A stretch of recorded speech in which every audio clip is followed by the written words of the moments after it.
The devil has been hunted down, captured and exhibited. Ladies and gentlemen, we got him.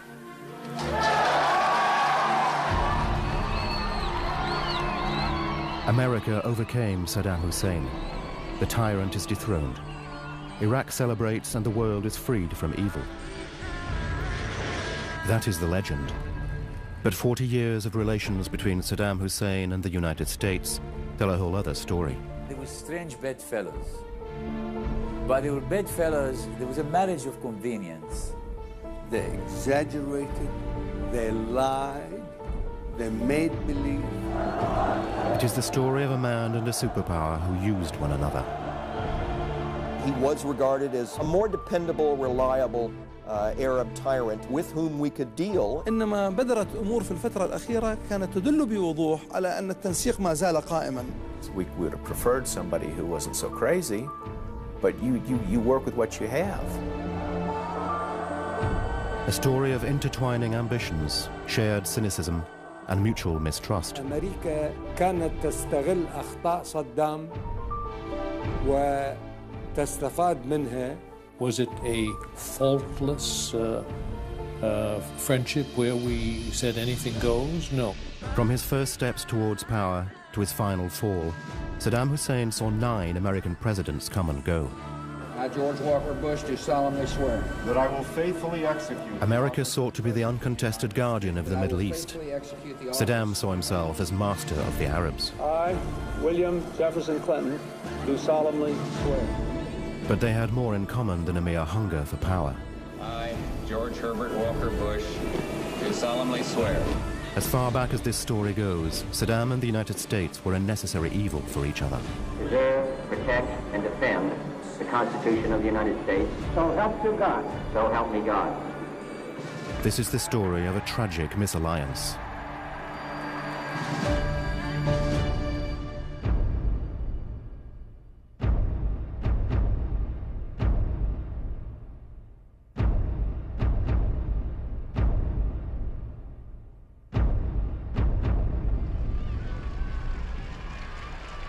When Saddam Hussein had this film made, he wanted to immortalize his first exploits. In 1959, he was 20 years old and attempted to assassinate the Iraqi president, General Qasem. He was a member of the Ba'ath Party, a clandestine socialist Arab resurrection movement. The attempt failed, and wounded in the leg, Saddam sought refuge in Damascus and Cairo. I used to be in Cairo doing my studies in law, and we were told that a group of Iraqis, about 10, are arriving that day from Damascus. Yes, that was the first time when we met.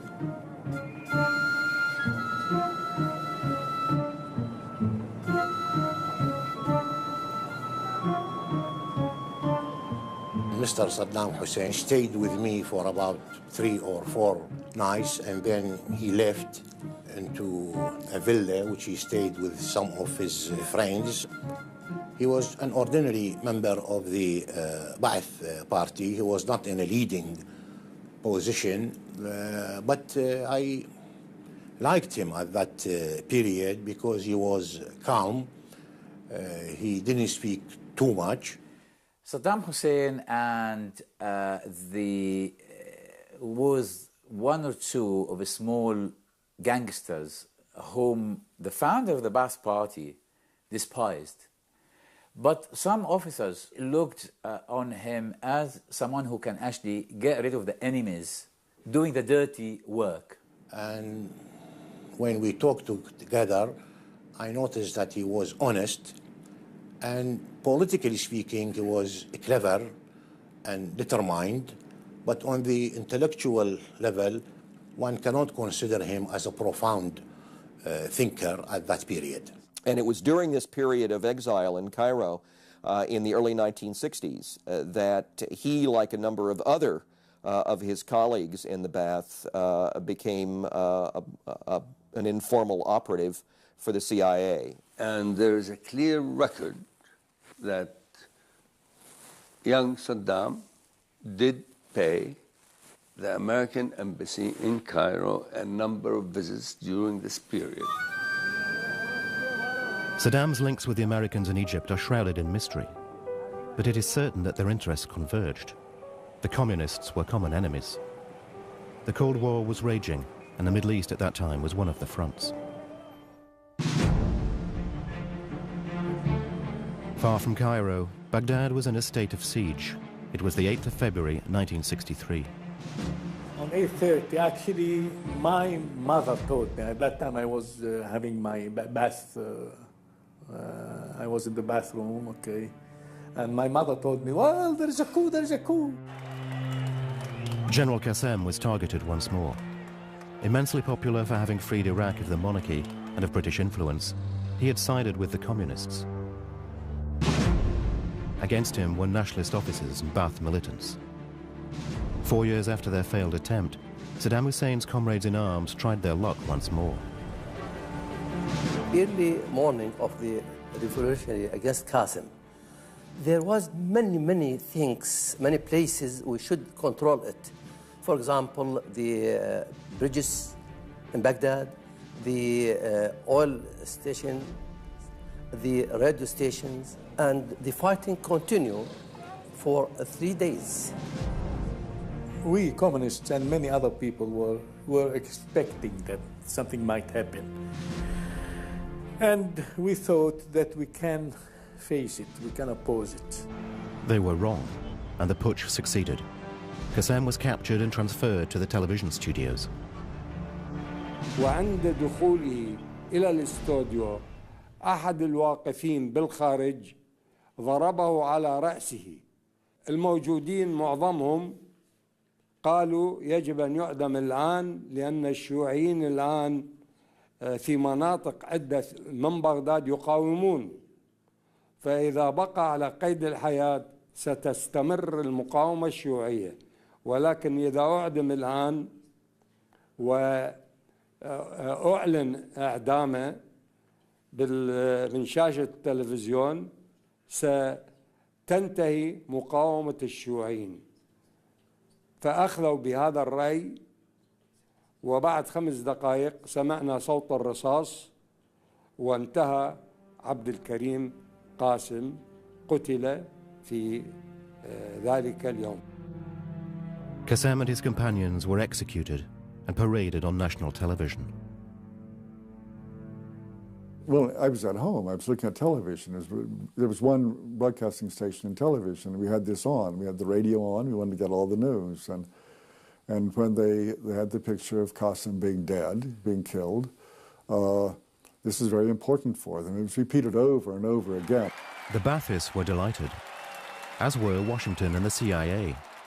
As an ally of Moscow, Qassem had been on their hit list.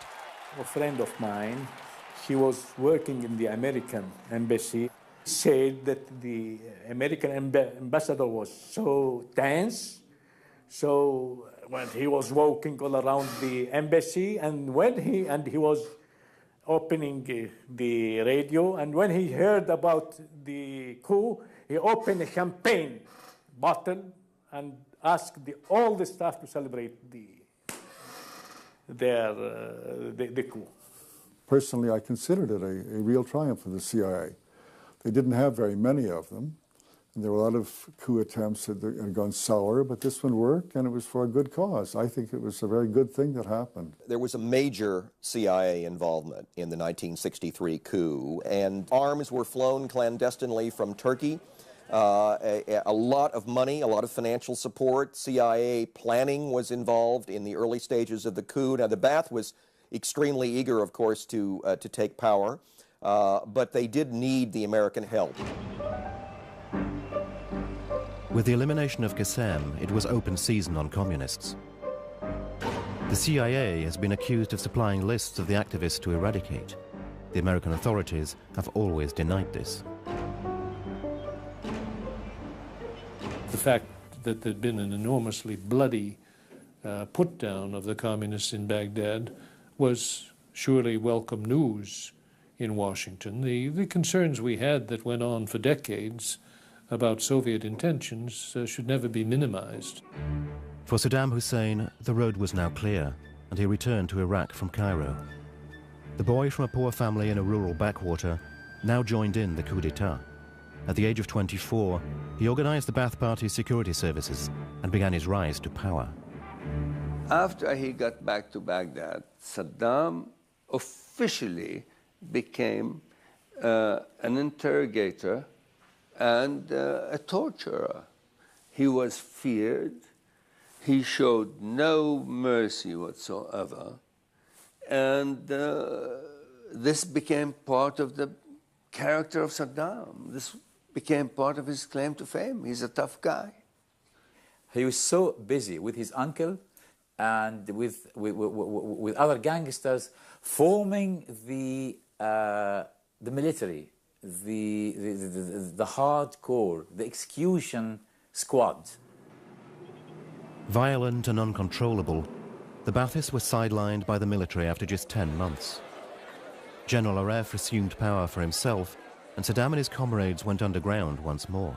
In 1964, I met Saddam, and that was first time. He called himself Muhammad. Salah Omar Ali, who today lives on the outskirts of Baghdad, is one of Saddam's oldest companions. Because he is using a dialogue of my area, I thought he is Saddam. And I asked him, are you sure?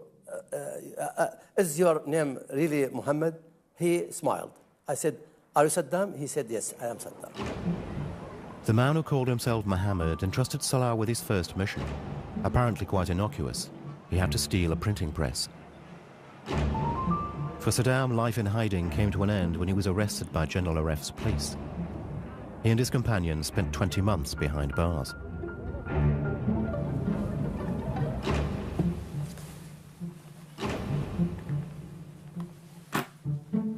Sobi Abdel Hamid is one of the officers who removed Saddam and the Ba'athists from power. Ironically, he was also behind an historic decision which would lead to their return a few years later. When Saddam was in prison, Sobi was appointed foreign minister. This is I, and this is President Aref.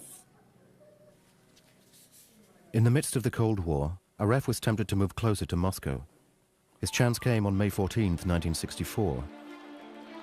A ceremony was held in Egypt to mark the beginning of work on the Aswan Dam, financed by the USSR.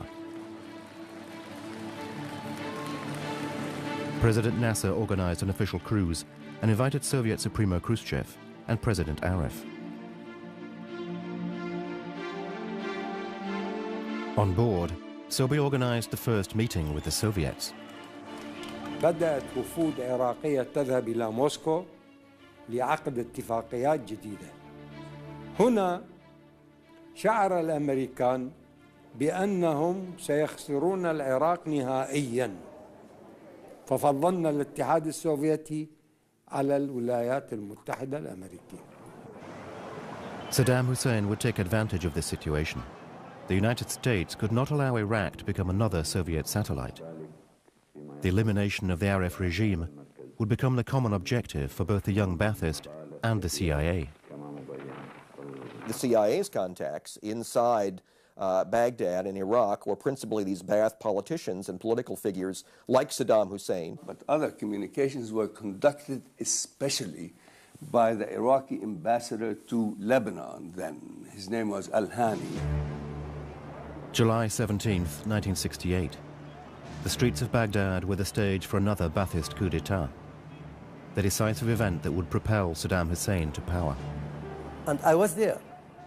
In the midnight, we go to the palace, and we did use a military cloth, and we have our weapons, and we surrounded the palace. Saddam was with us, and Mr. Bakr, our president, first president, took the telephone and talking to Aref, asking him to surrender and to came to the headquarters, and he gave him, I think, 5 minutes. President Aref surrendered, and this time not a single shot was fired.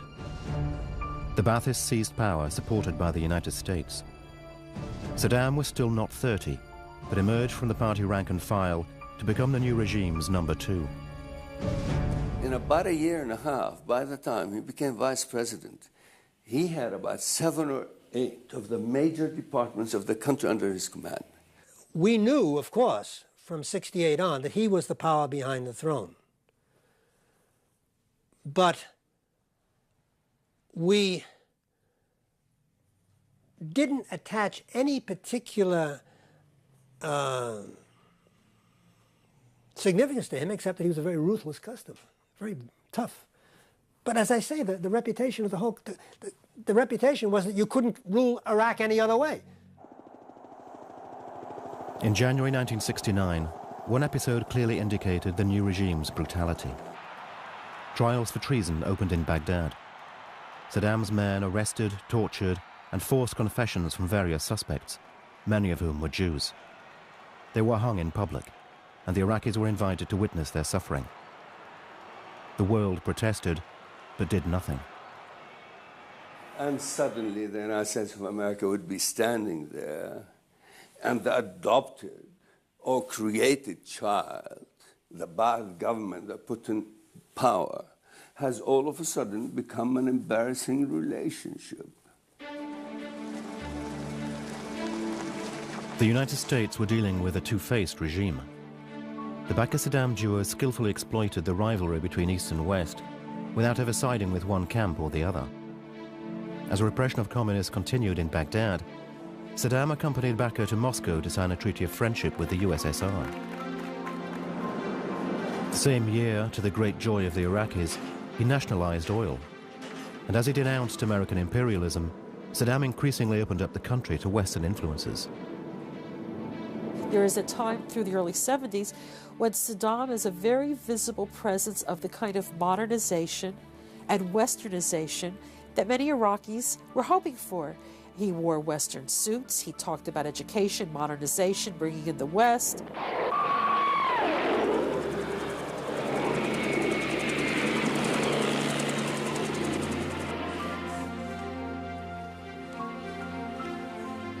Saddam's basic plan when he assumed power in Iraq could not be faulted.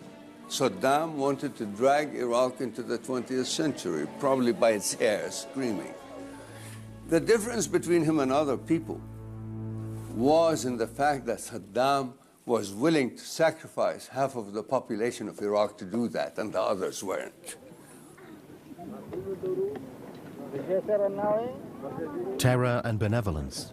Saddam Hussein willingly exploited both facets of his image. Surrounded by his bodyguards, he created set pieces for the complacent eye of official cameras.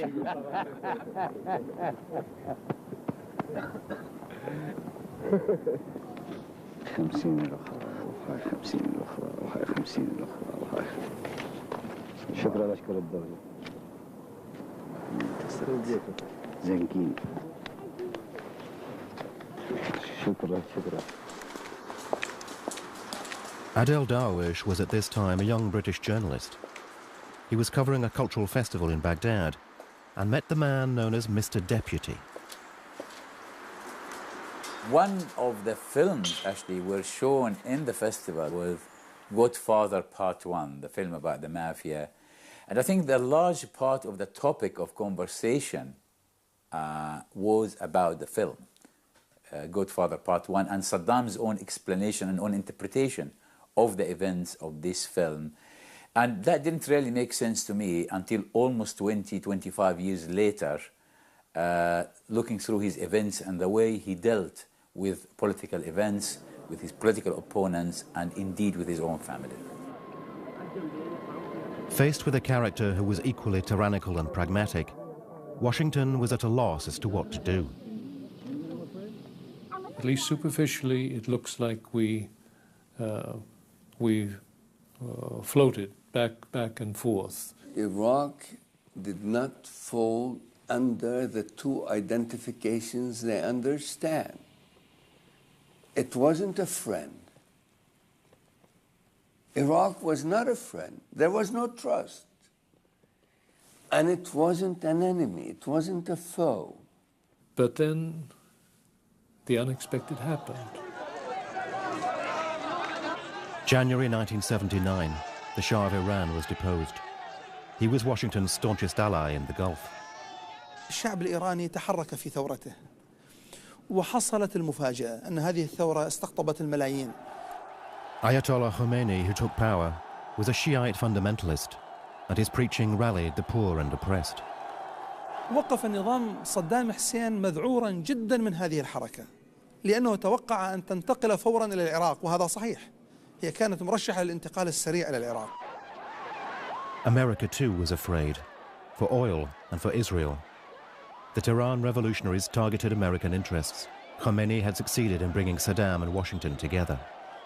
The implacability of the hatred that the Ayatollah expressed towards Western interests and particularly towards the United States. We were not hearing that from Saddam. And on the contrary, what we were hearing was a universal Arab world voice saying, support this leader. Now, Saddam had a history of brutalizing the Shia, killing the Shia, assassinating the Shia, who are majority in Iraq. He actually showed his true color. He showed his brutality to the Americans. The Americans said, this is our man. This is our man that we can actually use. He would be absolutely and totally ruthless. He was definitely viewed as a lesser evil. Confronted by the Islamic threat, Saddam Hussein consolidated his grip over the regime. On July 17, 1979, he dismissed Baqir, forcing him to announce his resignation for health reasons.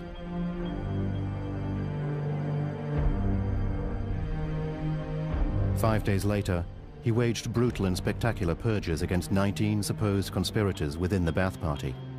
Saddam was seized by paranoia.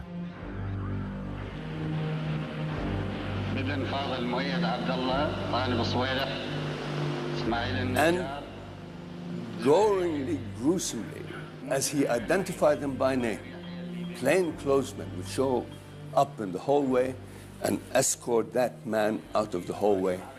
And we have never seen any of the 19 again.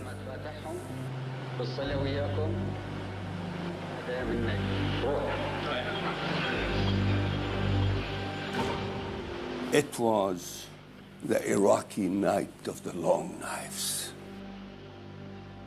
At the age of 40, Saddam had achieved his objective. He was sole master of Iraq. But he didn't stop there.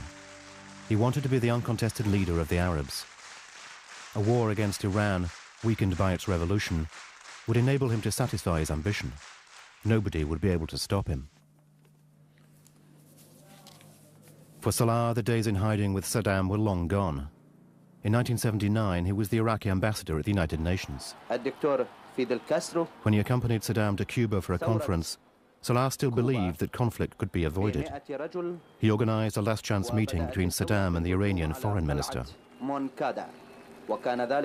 the meeting finished, Saddam asked me about my own impression. I said, Mr. President, the war is not a joke. We will lose everything, and there is no any guarantee we will win the war. The situation now, the problem under your hand. And then he didn't say anything. He kept silent about 2 or 3 minutes, and then he started talking to me. He said, look, Salah, prepare yourself in the United Nations. We will resume the war. Saddam attacked on September 22, 1980.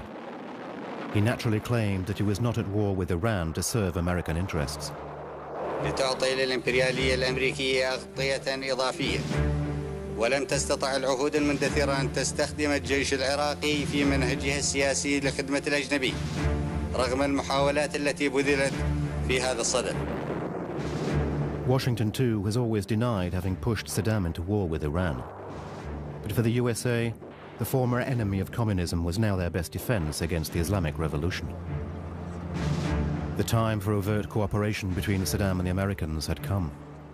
I received a message through the Iraqi ambassador to Washington that, while there was an interest as early as 1983 in establishing full diplomatic relations, there's a bunch of visits that go on and contacts. There's the now famous meeting where Secretary Rumsfeld goes to Baghdad and literally says, this is a guy I could work with. And we begin the offers of assistance, of cooperation. Certainly they get loans to buy food, but the Iraqis are never easy to deal with. Richard Murphy took part in the meeting. His memory of his contact with Saddam Hussein is an ironic souvenir.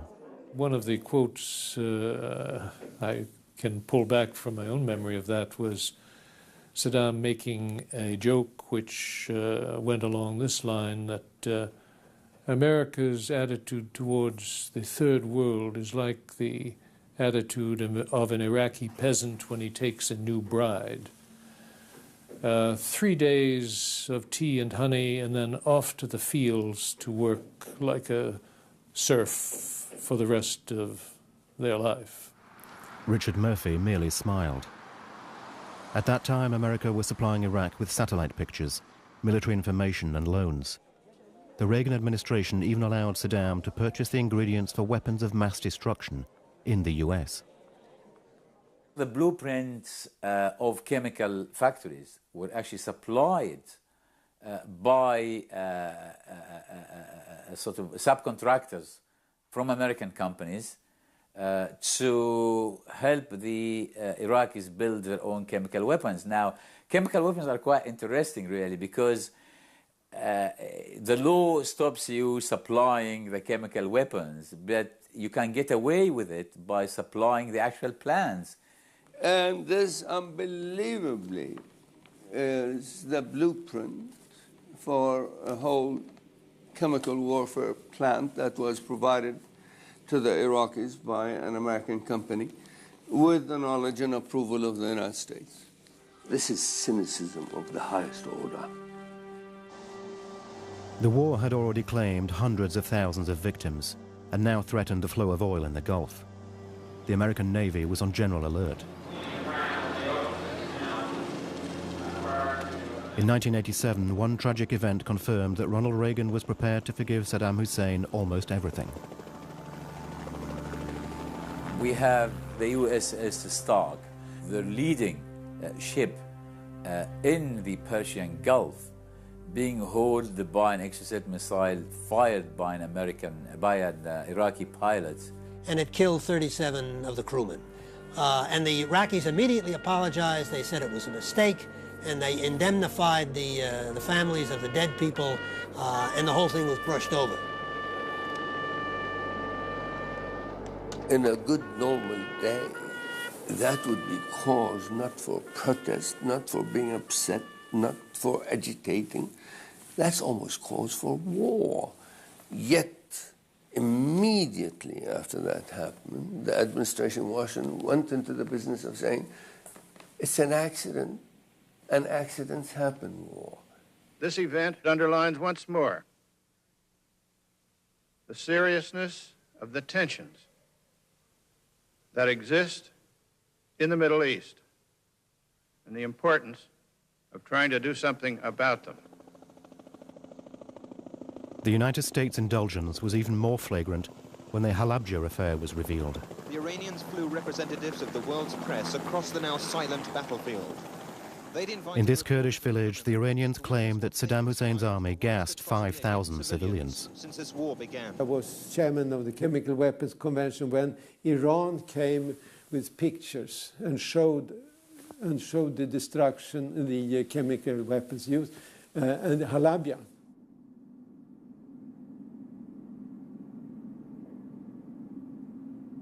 And very little was made of that outside. Outside of Kurdistan, outside of Iraq? Certainly you didn't see much of it in the American or the European press. The Soviet Union was silent, France, US, everyone was just keep quiet. And I am the only delegate, Sweden. And I know they were nervous in Stockholm also. I said, this is unacceptable and must be condemned. Dead silence. Not one in this whole, with that time, 35 states conference on disarmament. All major weapons countries involved, in China also, of course. No one lifted a finger. Saddam's absolution can appear to have been total. and yet he constantly had doubts about America's real intentions. Saeed Aburish was at this time a respected advisor to Saddam Hussein. The Iraqi president confided in him that the US was far from being a reliable ally. Saddam Hussein made it very plain to me that if the United States wanted the war to stop, they would stop it. But that they wanted it to continue. He was obviously taken aback, more than taken aback, hugely disappointed in the fact that the world is sitting on the sidelines watching the shedding of blood between those two countries. A secret American arms sale to Iran had convinced Saddam of Washington's duplicity. The affair caused a scandal in the US. And President Reagan had to send his Assistant Secretary of State, Richard Murphy, to appease Saddam Hussein. One difficulty Mr. Murphy had to explain away was why the United States had supplied arms secretly to Hussein's enemies. Mr. Murphy said there would be no repetition of that limited exception, and to back up his words, he gave the Iraqi leader a letter from President Reagan. It's curious, but there never was clear, strong, angry protest from Baghdad, and the best interpretation I could ever give that reaction was one of cynicism. This is what great nations do. They don't necessarily keep to their word or their stated policy. On August 20th, 1988, the cannons at last stopped firing. After 8 years of conflict, Iraq was declared the winner.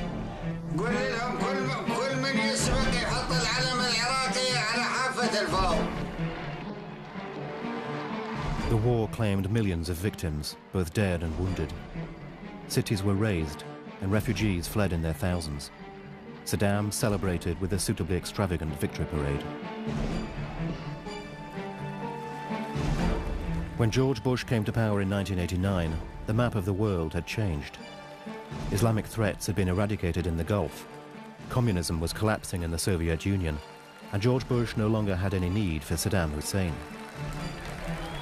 The conditions that brought us into this area to begin with and kept us there as a supporter and covert ally of Saddam Hussein are disappearing right in front of our eyes, and disappearing very rapidly.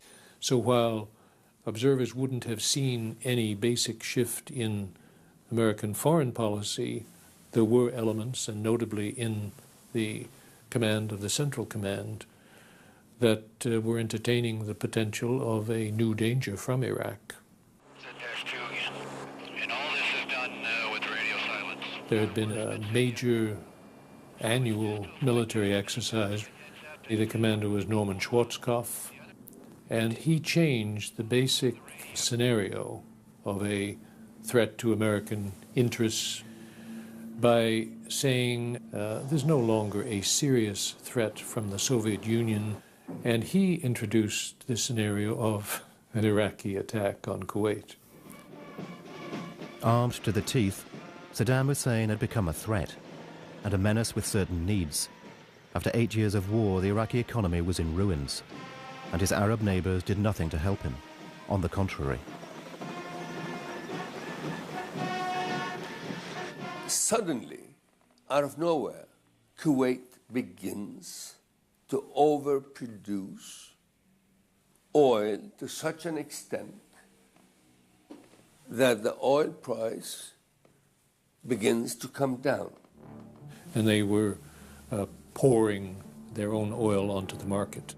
And every time the price of oil dropped by $1, Iraq lost $1 billion worth of income. Saddam Hussein summoned the American ambassador. Saddam had that famous interview with April Glaspie. He laid it all out. He said, I can't go on like this. I have to have money. I have to renegotiate my debts. You've got to get the Kuwaitis to stop playing with the oil. The two sides were talking, but who was kidding who? Saddam, who claimed he had no intention of invading Kuwait, or Glaspie, who said the United States would not get involved. And Ambassador Glaspie said something to the effect, well, that was your business as a border dispute. we were not concerned. He told her that he had no intention of using military action against Kuwait in this dispute, so long as there was a negotiating process ongoing. But Saddam lied. Believing firmly in American neutrality, on August 2nd, 1990, he launched a blistering offensive against Kuwait.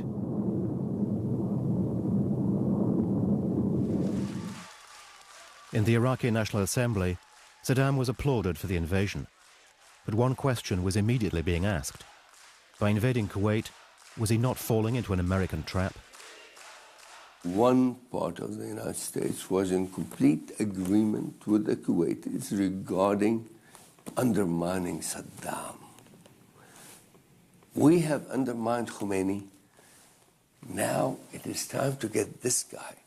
So that I think that this conspiracy-mindedness, we wanted to trick Iraq into war so we could seize their oil and station our troops in the Persian Gulf forever.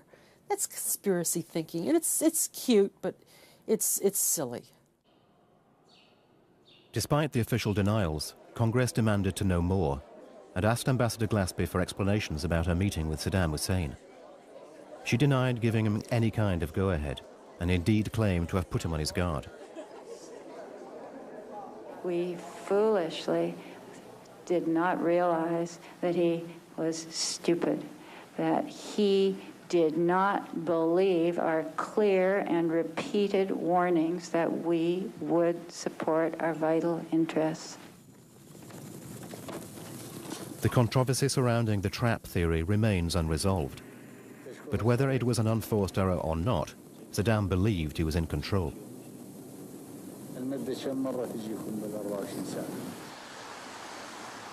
4 days after the invasion, the American chargé d'affaires in Baghdad was summoned to see Saddam Hussein.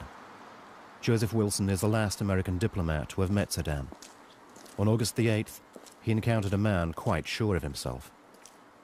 When I came to the room, Saddam was standing in the middle of the room, staring at me, unblinking, eye to eye. As I like to say, it was a who is going to blink first contest. The time came to shake hands, and he put his hand out, and I stared at him and just took his hand without looking down, because I had learned, having watched him for a couple of years, that there was a tendency on his part to try and set the stage in such a way that the image he would send out to his people after the meeting was one where the visitor was bowing to him at the time that you took his hand. So I just stared at him and grabbed his hand. Saddam proposed a deal with America. The purpose of the meeting was to tell me that should the United States not react to his invasion of Kuwait, that he would guarantee us a steady supply of petroleum at a cheap price, and he would also not invade Saudi Arabia. And my response to him in this meeting was get out of Kuwait, quit looting American properties, and allow all Americans to leave the region. Please raise their hand. Saddam had triggered a process he could not stop. Immediately after the invasion, the United Nations unanimously condemned the attack and voted for the use of force. America was determined to put an end to a man who had served their own interests for so long. Saddam was suddenly cast into the role of the devil. As was the case in the 1930s, we see in Saddam Hussein an aggressive dictator threatening his neighbors. The Iraqi president replied through threatening televised messages. وسيكون الله على المعتدي وستتساقط رؤوس الخونة والله أكبر. 5 months ago, Saddam Hussein started this cruel war against Kuwait. Tonight, the battle has been joined.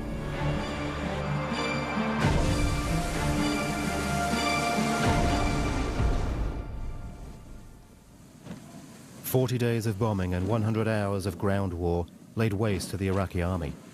A vast coalition led by the US expelled him from Kuwait. With his army crushed and isolated on the international stage, Saddam Hussein was a pariah and humiliated. After 23 years of violent rule, his fall appeared inevitable. And yet an unwitnessed event would bolster his position. In the country's Shiite south, under American control, Iraqi soldiers rebelled with support from the local population. لا هذا واضح جدا أنه عندما حصلت الانتفاضة في عام 91 التي يعني يقول بعض أنها انتفاضة شيعية لكن هي في الحقيقة انتفاضة شعبية عامة. In 1991, I was responsible for dealing with the Shia Islamic groups in Iraq.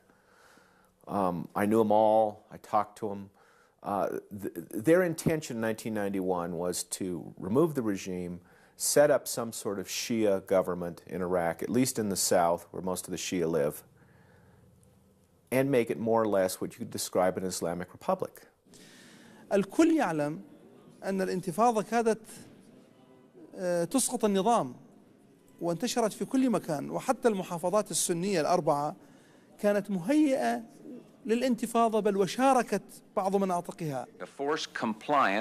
The insurrection was openly encouraged by President Bush. But there's another way for the bloodshed to stop, and that is for the Iraqi military and the Iraqi people to take matters into their own hands, to force Saddam Hussein, the dictator, to step aside. I think the original appeal made by George Bush Sr. was nothing but hot air. And it is unfortunate for the people who took it seriously to have taken it seriously. On the ground, the American military did nothing to help the rebellion. Quite the opposite. هنا الأمريكيون وافقوا على ما أراده ممثلو النظام. أعطوهم السماح بطيران طائرات الهليكوبتر وسمحوا لها بالعبور عبر المناطق التي يستولي عليها الأمريكان. The American military admits to allowing the Iraqis to use their own helicopters, but only for civil purposes. Now General Schwarzkopf has admitted he made a mistake. The general says he now thinks the Iraqis always planned to use their helicopters to suppress revolt. I think I was suckered, Storman Norman says, and he regrets his decision to allow the Iraqis to use helicopters. Do I think that the United States should bear guilt because of suggesting that the Iraqi people take matters into their own hands, with the implication being given by some that the United States would be there to support them militarily? That was not true. It was now too late. The rebellion was crushed in a bloodbath.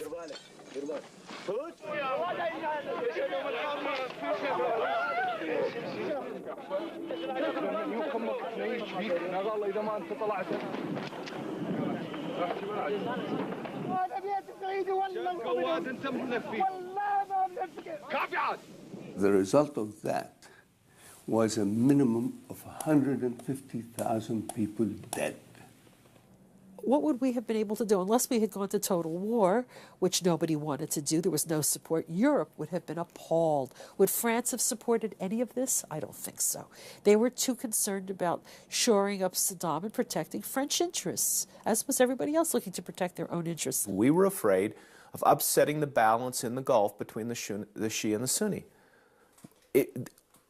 President Bush, the father at that time, Colin Powell, even Cheney said this is exactly what we don't want to do. Chaos was always a scenario to be considered. If Saddam were gone, what would follow?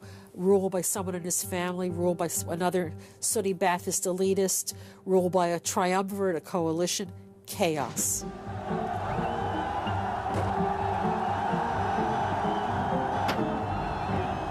Once again, Saddam's brutality had served him well. With the risk of chaos, Washington saw him as the only alternative, an enforcer for Iraq.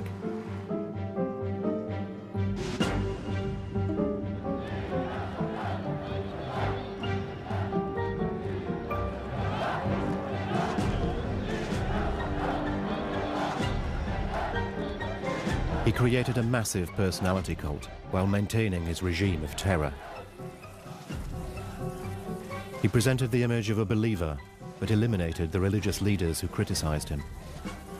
At the head of a mafia-style system, he accumulated incalculable wealth as the Iraqi people lived in poverty. Saddam remained in power, but in reality his survival hung on internal battles within the American administration. At that point, those who were asking for his head had lost out. On several occasions, attempts were made to trigger a coup d'etat, but the operations were almost farcical. Robert Baer, who lives today in Colorado, took part in one of these missions. Between September 1994 and March 1995, we had a series of CIA teams. I was head of one of them, to go in and actually see if we could do a coup d'etat. When we went in, we walked across the border. We were under the protection of a Kurdish militia. We got in touch with military officers in January 1995, who said, yes, we can do a coup d'etat. This plan was sent to Washington and ultimately was rejected on the 28th of February by the White House. And the CIA was only allowed to engage in quick fixes. They were never allowed to do the kind of sustained, serious approach to regime change that was required and which would have been allowed if Iraq truly was a threat to the United States. The CIA's presence in Iraq was purely symbolic to appease the hawks on the Hill.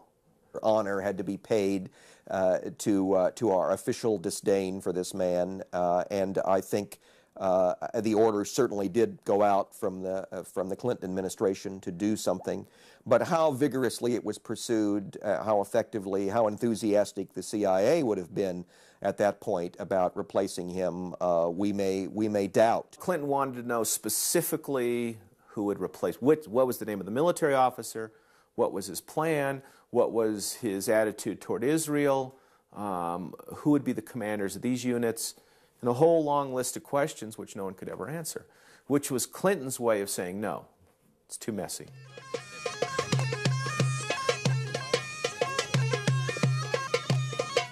Saddam Hussein could take things easy. The White House had given up on eliminating him.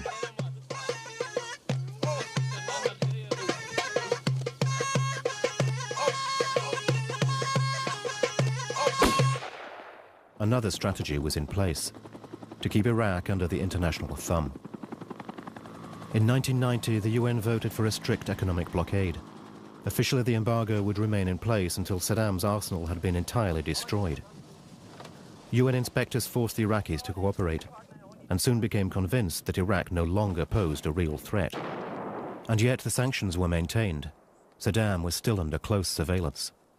There's something comfortable about having him in the box of sanctions and a regime of international inspection that he is in the 1990s that I think we come to accept. But it was the Iraqi people who paid the price for the sanctions.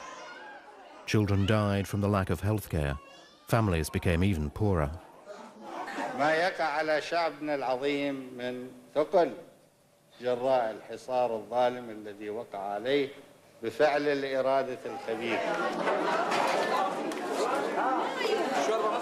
At the end of the 90s, the international community was concerned about the sanctions. Voices were raised at the UN to put a stop to them. Governments had not the stomach to go up and say sanctions are good, while children were shown on the TV. And Saddam manipulated it very, very cleverly. So we knew we were in a losing battle, that sanctions were going to, erode to the point that eventually they become a joke. If you lift sanctions, you break containment. If you break containment, you no longer have Saddam Hussein under control. Sanctions and war are linked to each other. So if you go against sanctions, you should know. I have nothing critical against sanctions, but if you do that, you should know there is only war left. For Washington, there was no question of letting Saddam out of his cage. Without containment, he would have to disappear. His elimination was programmed. The September 11 attacks made his execution possible. The war against terrorism could justify anything. Washington made up a case for the prosecution. War on terror is not confined strictly to the Al-Qaeda. The war on terror involves Saddam Hussein because of the nature of Saddam Hussein, the history of Saddam Hussein, and his willingness to terrorize himself. Saddam Hussein has terrorized his own people. He's terrorized his own neighborhood. He is a danger. He's a danger to the American people. And we got to deal with him. We got to deal with him before it is too late.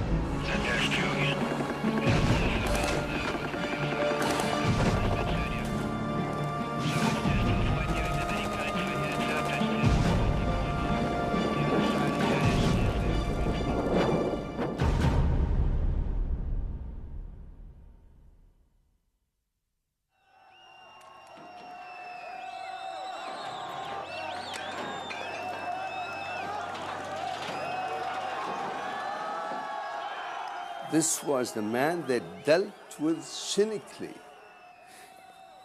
at the expense of a democratic Iraq.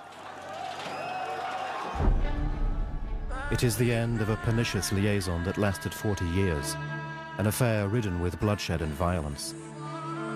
Saddam Hussein, America's best enemy, wanted to rule over an empire, but is now locked up and will never see freedom again.